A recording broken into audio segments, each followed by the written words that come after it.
Deus é totalmente santo, separado, transcendente. E nós precisamos da ajuda dele para conhecê-lo. Sabe, eu e você, pelo nosso próprio esforço, nós nunca vamos conseguir conhecer Deus. É por isso que nós precisamos da ajuda dele. É por isso que nós pedimos a ajuda dele. É por isso que nós pedimos por revelação. Amém? Eu quero que você abra comigo em Hebreus 1. Vamos começar por uma coisa muito legal. Quando olhamos eu e você para Jesus, a Bíblia fala que ele é a revelação exata de quem Deus é. Isso é maravilhoso e nós vamos entender isso nessa noite. Hebreus 1, do 1 ao 3 eu vou ler. A minha versão é NVT, se você quiser acompanhar. Por muito tempo, Deus falou várias vezes e de diversas maneiras aos nossos antepassados por meio dos profetas. E agora, nesses últimos dias, Ele nos falou por meio do Filho, ao qual Ele designou como herdeiro de todas as coisas e por meio de quem criou o universo. O Filho irradia a glória de Deus, expressa de forma exata o que Deus é e com sua palavra poderosa sustenta todas as coisas. Depois de nos purificar dos nossos pecados, sentou-se no lugar de honra à direita do Deus majestoso no céu. E pode ser até aí. A Bíblia, esse não é o único versículo que fala que Jesus é a revelação exata de quem Deus é. Sabe o que isso significa? Que eu e você não precisamos supor quem Deus é. Eu e você não precisamos chutar. Será que Deus é assim? Será que Deus pensa assado? Porque Jesus veio. E Ele fez o favor de mostrar como Deus pensa. O tempo inteiro, quando Jesus andou no meio de nós, no meio daquelas pessoas, Ele mostrava como Jesus pensa, como Deus pensa. É a revelação exata de quem Deus é, amém? Isso me conforta o coração. Porque você pode ver Jesus pegando a lei e explicando a lei. Mateus 5, 6 e 7, o Sermão do Monte, uma das minhas passagens favoritas da Bíblia. Ela me mostra os fariseus, o Senhor explicando a lei, dizendo assim, a lei diz assim, não adultere, mas eu te digo, se você olhar para uma mulher, você já está pecando no seu coração. Eu estou fazendo uma baita de uma paráfrase. Ele diz assim, não mate, mas se você se irar no seu coração contra o seu irmão, você já pecou. Ele explica que tudo começa no coração. Ele nunca vem para ser contra a lei, ele veio para cumprir a lei, para explicar a lei. Ele é um mestre dos mestres. E é por isso que eu sou apaixonada por Deus, porque Ele quer se revelar a nós. O desejo de Deus é revelar quem Ele é a nós. Se essa fosse uma mentira, Ele nunca enviaria Jesus. Eu costumo dizer que Deus enviou Jesus, fez Ele carne, Deus se fez carne e se escreveu para mim. Jesus se escreveu para mim. Sabe, se hoje você sabe da história dele, foi porque ele se fez palavra para que você soubesse quem ele é, como ele é, ou como ele pensa. Isso me faz pensar no desejo dele de acabar com a ignorância humana. Mas às vezes eu e você ainda insistimos em andar nos nossos próprios achismos a respeito de quem ele é. E isso é errado. Nós vamos entender um pouco mais sobre quem Ele é, em nome de Jesus. Quando eu falo da voz de Deus, as pessoas me perguntam, Beta, como eu sei que a voz de Deus é a voz de Deus? Para mim, a voz, ela é muito diferente desse som que você escuta. A voz, ela não é o som que você ouve, ela é o que forma o ser. Sabe, o que você pensa, como você anda, no que você acredita, como você se comunica, no que você... Isso é você. Isso é a sua voz. A voz de alguém são os pensamentos dessa pessoa. Então, quando alguém vem e me diz assim, Beta, como eu sei qual é a voz de Deus? Quando você começa a andar num relacionamento com o Senhor e com a palavra, um relacionamento íntimo com a palavra, você sabe quando aquela vozinha dentro de você é Deus ou não. Porque Deus nunca vai dizer para você algo que Ele não disse na palavra. Ou algo que vai contra o caráter dEle. Isso nunca vai acontecer. Então você quer saber qual que é a voz de Deus? Aprender a discernir o Espírito Santo. Eu tenho uma menina que eu discipulo ela está aprendendo a andar no Espírito. E eu acho isso lindo. E ela pergunta, como eu sei qual é a voz de Deus? Eu falo, você acha que Deus diria isso para você? eu acho que ele diria: então é Deus. Mas você vê isso na palavra? Eu vejo, então é Deus. A gente tem essa mania de mistificar as coisas a respeito do Senhor. Se eu passar tempo com você e a sua família, passar tempo nessa igreja. Vocês têm reunião de oração aqui? Que vocês se reúnem para orar, reuniões de oração? Tem? Se eu viesse nas reuniões de oração, eu saberia e conheceria vocês muito profundamente. Se eu pudesse ouvir as orações de vocês, eu saberia quais são os seus medos, quais são os seus desejos, o que é que vocês mais têm falta. Eu saberia disso. Sabe, imagina você ouvindo a oração da sua mãe sobre você. Você sabe exatamente tudo que ela teme ao seu respeito, tudo que ela pensa ao seu respeito. Porque na oração você rasga o seu coração. E Jesus orava constantemente. A Bíblia fala que ele se retirava muitas e muitas vezes para orar. Mas o que é que ele orava? Você já se perguntou? O que é que o Senhor ora? Quando ele se retira para Deus falar com Deus. Abre comigo agora sim, em João 17. Eu vou arar o terreno da terra do seu coração. João 17, deixa aberto aí. Eu quero plantar expectativa no seu coração. Por que a gente vai fazer agora? João 17 é a oração de Jesus. É Jesus falando com Deus. Sabe o que isso significa? É uma comunicação entre a Trindade. João 17 tem uma oração que é todinha Jesus falando com Deus. E nós podemos ficar lá de butuca e ouvir o que é que Jesus estava pensando, o que ele estava falando nesse momento. Isso é grandioso. Essa é uma experiência. Essa experiência de ler João 17, ela é impressionante. Impressionante. É Deus falando com Deus pelo poder de Deus. É claro, é objetivo, está escrito para mim e para você. Nesse momento, dando um contexto muito breve, Jesus está prestes a ser crucificado. São capítulos que precedem a crucificação de Jesus. Então é um momento de total vulnerabilidade de Jesus para com Deus.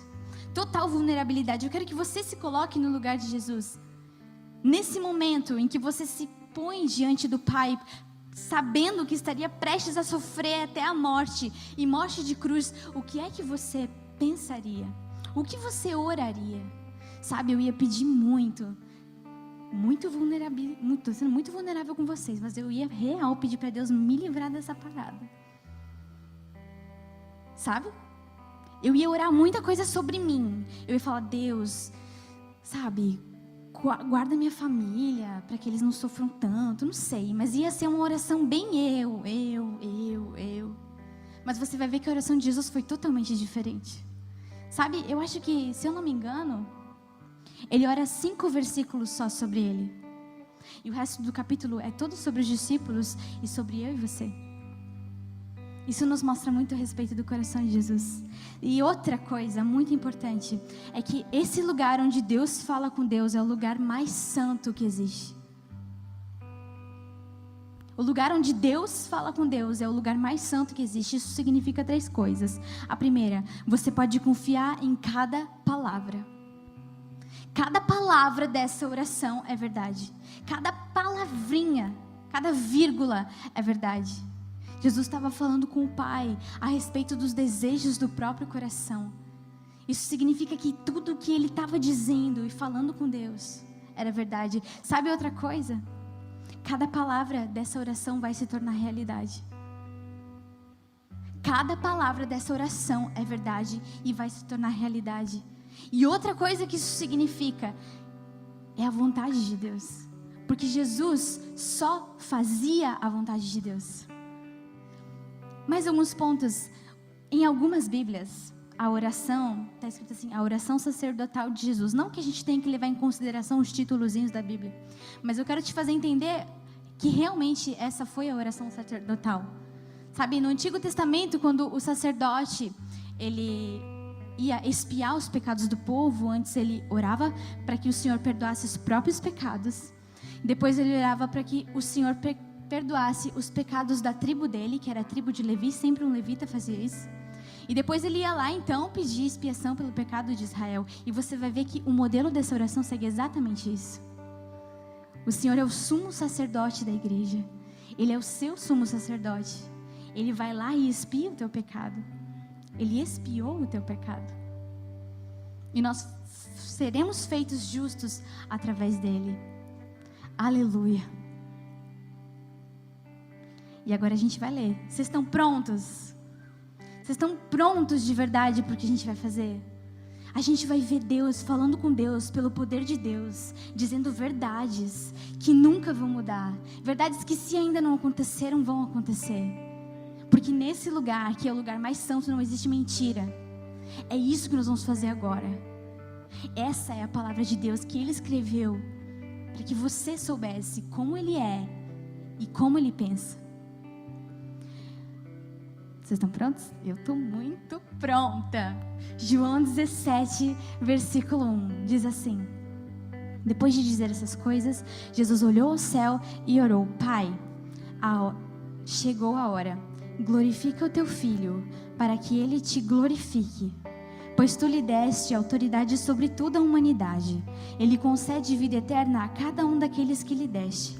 E a vida eterna é isto: conhecer a ti, o único Deus verdadeiro, e a Jesus Cristo a quem enviaste ao mundo. Eu te glorifiquei aqui na terra, completando a obra que me deste para realizar. Agora, Pai, glorifica-me e leva-me para junto de ti, para a glória que tive ao teu lado antes do princípio do mundo. Jesus tinha pecado algum de quem ele precisasse pedir perdão? Não. Então ele não pede perdão pelos próximos pecados, mas ele pede para que o Senhor o glorifique. O significado da palavra glorificar é tornar público o valor de algo. Às vezes o meu e o teu senso de glória é um pouco diferente. Às vezes você imagina, é ouro, é prata. Mas para o Senhor, glória é tornar o valor de algo público. Jesus, quando ele pediu por glória, ele estava pedindo por impacto naquilo que ele estava fazendo. Gente, eu estou levando vocês para um lugar muito legal, fica aqui comigo. Depois ele fala de autoridade, ele fala que Deus o concedeu autoridade sobre todas as coisas. Toda a autoridade pertence a Jesus. E aí existe algo que eu não sei se você percebeu, mas no versículo 3, que é um dos versículos base no quais eu fundamento a minha vida. Versículo 3 dessa oração diz assim: e a vida eterna é esta, conhecer a ti, o único Deus verdadeiro, e a Jesus Cristo que enviaste ao mundo. Sabe essa palavra conhecer? No aramaico, ela significa muito mais. Quando as pessoas traduziram isso para o grego, isso perdeu muito sentido. No aramaico, essa palavra conhecer tem muito mais o sentido de experimentar. Sabe o que significa experimentar? Essa palavra ela é muito intensa. No aramaico, ela diz sobre é toque, é cheiro, é sentir. Sabe? É sobre isso que isso fala. E ainda mais, diz que a vida eterna é isso. Experimentar a ti, o único Deus verdadeiro, e a Jesus Cristo que enviaste ao mundo. E fala que eu e você nascemos para isso. Eu e você nascemos para conhecer Jesus. Ele concede vida eterna a cada um daqueles que lhe deste. E a vida eterna é esta: conhecer a ti, o único Deus verdadeiro, e a Jesus Cristo que enviaste ao mundo. Gente, não perde isso. Versículo 6. Aqui ele ora sobre os seus discípulos, mas todos nós também somos discípulos de Jesus, amém? A gente pode entender que cada uma dessas palavras também fala a respeito de nós? A gente pode fazer isso? Pode. Então a gente vai ler assim, e você vai prestar muita atenção nisso, porque é impressionante. Eu revelei o teu nome àqueles que me deste do mundo. Eles sempre foram teus. Tu os deste a mim, e eles obedeceram a tua palavra. Agora eles sabem que tudo o que eu tenho vem de ti. pois lhes transmiti a mensagem que me deste. Eles a aceitaram e sabem que eu vim de ti, e creem que tu me enviaste. A minha oração não é por este mundo, mas por aqueles que me deste, pois eles pertencem a ti. Tudo o que é meu pertence a ti, e tudo que é teu pertence a mim, e eu sou glorificado por meio deles. Agora eu deixo esse mundo, eles ficam aqui, mas eu vou para a tua presença. Pai Santo, tu me deste teu nome. Agora protege-os com o poder do teu nome, para que eles sejam unidos assim como nós estamos. Durante o meu tempo aqui com eles, eu os protegi com o poder do nome que me deste. Eu os guardei, de modo que nenhum deles se perdeu, exceto aquele que estava a caminho da destruição, como as Escrituras haviam dito. Agora eu vou para a tua presença. Enquanto ainda estou no mundo, digo estas coisas para que eles tenham minha plena alegria em si mesmos. Eu lhes dei a tua palavra e o mundo os odeia, porque eles não são do mundo, como eu também não sou. Não peço que os tires do mundo, mas que os protejas do maligno. Eles não são desse mundo, como eu também não sou. Consagra-os na verdade, que é a tua palavra. Assim como tu me enviaste ao mundo, eu os envio ao mundo. Eu me entrego como sacrifício santo por eles, para que sejam consagrados na verdade. E aqui é onde eu e você claramente entramos na oração. Eu quero que você saiba que esse é você a partir desse ponto, sem sombra de dúvidas. E lá diz assim: não te peço apenas por esses discípulos, mas também por todos os que crerão em mim por meio da mensagem deles. E aqui eu quero que você pare. Que evangelho você está lendo? O evangelho de João. E você crê em Deus através do testemunho da mensagem de João. Esse é você, sem sombra de dúvidas. E continuando diz assim: a minha oração é que todos eles sejam um, como nós somos um, como tu estás em mim, Pai, e eu estou em ti, que eles estejam em nós, para que o mundo creia que tu me enviaste. Sabe, dá uma pausa. O Senhor podia ter feito um outro Adão, Ele podia ter vindo prontinho do céu para revelar quem Ele é ao mundo. Mas sabe quem que Ele escolheu para fazer isso? A igreja. Ele escolheu a igreja dele para mostrar ao mundo a glória dele, para mostrar ao mundo quem ele é, como ele pensa e como ele anda. Esse é o nosso objetivo. É isso que a nossa unidade há de fazer. E eu quero te dizer, se você pensa que isso é impossível, eu já estive no seu lugar, mas está na Bíblia. É verdade, eu creio. Está na Bíblia, é verdade, eu creio. Nós acabamos de ler que Ele há de nos fazer um nele. Você sabe o que é ser um? Todos nós, não importa de que igreja você é, não importa qual é a bandeira da sua igreja, nós vamos ser um. Você já parou para meditar nessa verdade? Nós vamos ser um só. E nossa unidade e o nosso amor é de revelar ao mundo quem Ele é. Não há honra, não há glória maior do que essa, meu amigo. Não tem iPhone X ou viagem para o exterior que é mais importante do que isso. Essa mensagem poderosa que eu e você vamos carregar. E não para por aí. Isso não para por aí, ele continua. Versículo 22. Escuta isso. Eu dei a eles a glória que tu me deste, para que sejam um, como nós somos um. Eu estou neles e tu estás em mim. Que eles experimentem unidade perfeita, para que todo o mundo saiba que tu me enviaste e que os ama tanto quanto me amas. Não é mais, não é menos, é tanto quanto.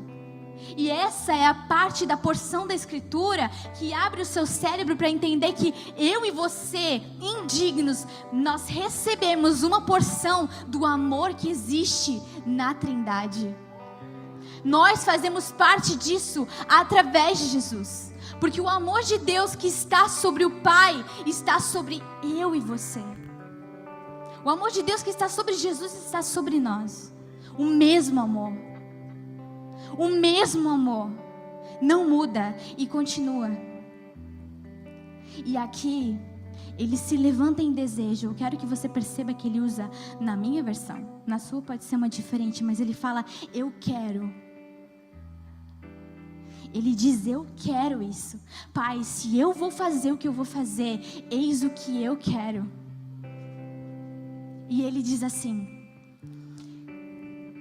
Pai, eu quero que os que me deste estejam comigo aonde eu estou. E então eles verão toda a glória que me deste, porque me amaste antes mesmo do princípio do mundo. Sabe, isso fala mais do que sobre eternidade. Fala muito mais sobre o teu e o meu destino eterno. Que eles estejam aonde eu estou. Ele não está falando que eles vão para o céu comigo, não. Eu creio muito que está falando sobre os amigos de Deus, que andam com Ele por sobre a terra, que expressam aquilo que a Bíblia não diz quando ela não é aberta para as pessoas. Sabe, aqueles que andam e são a palavra viva, andando em comunhão e unidade com Jesus. E então eles verão toda a glória, que estou no versículo 24. Então eles verão toda a glória que me deste, porque me amaste antes mesmo do princípio do mundo. Pai justo, o mundo não te conhece, mas eu te conheço. E esses discípulos sabem que tu me enviaste. Eu revelei o teu nome a eles e continuarei a fazê-los. Escuta isso. E então o teu amor por mim estará neles. E eu estarei neles. O teu amor por mim estará neles e eu estarei neles. O amor do Pai sobre Jesus está em mim, mas não só isso. Eu tenho Deus dentro de mim. Sabe aquele dia que você disse, eu quero você, Deus. Você é tudo que eu tenho, eu sou podre. Sabe esse dia que você percebeu que você por você mesmo vivia uma vida vazia? Nesse dia você recebeu algo. Você recebeu um selo que vai garantir o seu destino de co-herdeiro com Cristo. Mas esse selo não é só um selo, ele é alguém. O Espírito Santo, o Espírito de Deus, que também é Deus e habita aqui. É dentro, é algo novo. Sabe quando você converte e aí você começa a andar e você pensa, eu acho que isso não é certo, eu não quero fazer. Eu me lembro quando eu me converti, eu vivia uma vida, não era louca, nunca usei drogas, eu gostava muito de beber, mas nunca fui loucona, assim, sabe? Eu era uma filha até certinha, mas eu tinha um relacionamento que já fazia 4 anos, e aí de repente, eu queria parar de fazer algumas coisas nesse relacionamento. Esse desejo brotou de dentro de mim, porque eu percebi que isso desagradava o coração de Deus. O menino não entendeu, mas eu falei, amém, eu encontrei alguém que me ama mais do que você, tá tudo certo, vai viver sua vida, que eu tenho muita coisa para viver. Sabe, esse desejo novo, essa coisa nova que acontece dentro. E eu quero que você entenda que se o desejo de Deus era ter você com Ele, por que é que eu e você andamos sobre mentiras? Por que é que a gente escuta aquela vozinha de dentro e fala assim, Deus não me quer?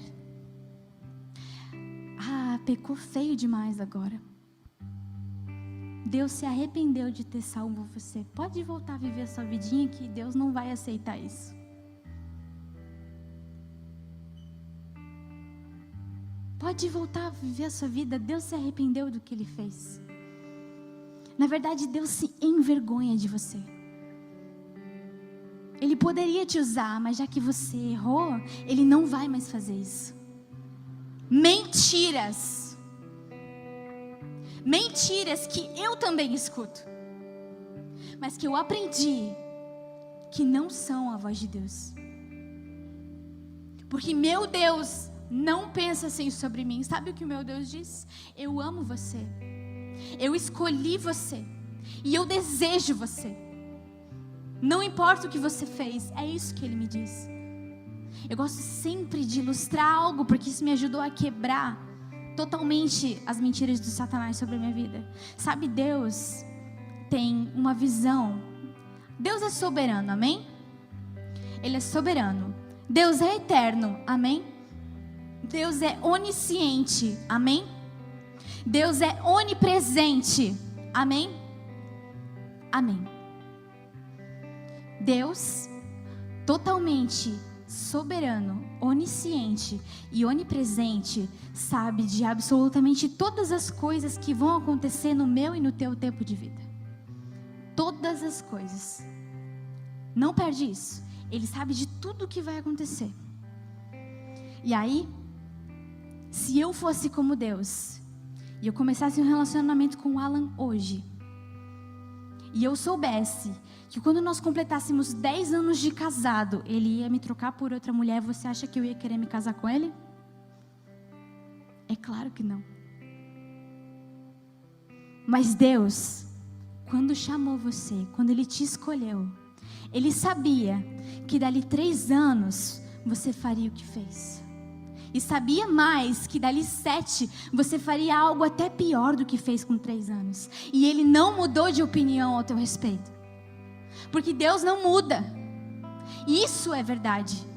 Esse é quem Ele é. Sabe o que acontece quando a gente erra? O nosso entendimento fica totalmente bagunçado e balançado. E a gente pensa, puxa vida, peguei Deus de surpresa. Acho que Ele não sabia que eu ia fazer o que eu fiz. Que mentira! Sabe, existem 2 diferenças que eu quero que você saia desse lugar entendendo totalmente: rebeldia e imaturidade. Imaturidade. Não, vamos começar pela rebeldia. Rebeldia é você não desejar obedecer ao Senhor. Não desejar se submeter, não desejar ter Ele dentro de você, não desejar, isso é rebeldia. E a ira do Senhor está naturalmente sobre isso, sobre esse não desejo de fazer algo. Mas na imaturidade, você está andando e você cai, mas no seu coração há um desejo desesperado de obedecer ao Senhor. E sabe o que Deus faz? Ele não vê a tua performance, Ele não vê o que tu errou, o que tu acertou. Deus não faz isso. Ele olha para esse desejo. Ele olha para esse desejo de amá-lo e obedecê-lo. Ele olha para esse desejo de não ter feito o que você acabou de fazer. É para isso que Ele olha. É nisso que Ele põe a atenção dele. E Ele faz só uma pergunta: você se arrependeu? E se no seu coração existe o desejo de amá-lo em obediência, então sim, há graça estendida sobre você. Há perdão disponível para você. Porque Deus vê o coração. Mas Roberta, eu era líder na minha igreja, eu recebo muitas mensagens assim. Eu era líder da minha igreja e eu pequei feio com a minha namorada. E ninguém mais me dá valor, ninguém mais me dá moral. Sabe de uma coisa? E daí? E daí que as pessoas não dão mais moral para você? No seu coração há arrependimento? Você deseja fazer o que faz? Não, eu não desejo. Então vá e não peques mais. Vá e não peques mais. Deus se agrada do pecado? Não, Ele não se agrada do pecado. Mas Ele olha no coração humano o desejo de obedecê-lo e amá-lo assim. E é sobre isso que Ele sorri. E ainda que você o ame na sua imaturidade, Ele sorri sobre isso. Existe uma música linda que ela diz assim: você viu coragem quando eu tive medo, encontrou verdade em mim no engano que eu vivi, chamou de belo quem era fraco, achou sincero o amor que existe em mim. Deus só quer a verdade que tem dentro de você. Ainda que pareça pouco. Ainda que seja pouco. Ele só quer isso. Deus é tudo que eu tenho. É sobre isso que Ele sorri. Esse é o desejo dEle. Sabe, o teu amor por Jesus é a herança de Deus para Jesus. E eu quero te dizer uma coisa, eu não tenho tempo para entrar nisso. Quando Deus promete uma coisa, Ele cumpre. E é bíblico que o teu amor voluntário por Jesus é a herança dEle. Então, isso significa que Ele vai ter a recompensa do seu penoso trabalho. Que Ele vai ter isso. E que, na verdade, às vezes Ele já tem isso. E vai ter muito mais. Amém? Uma última coisa, antes de terminar.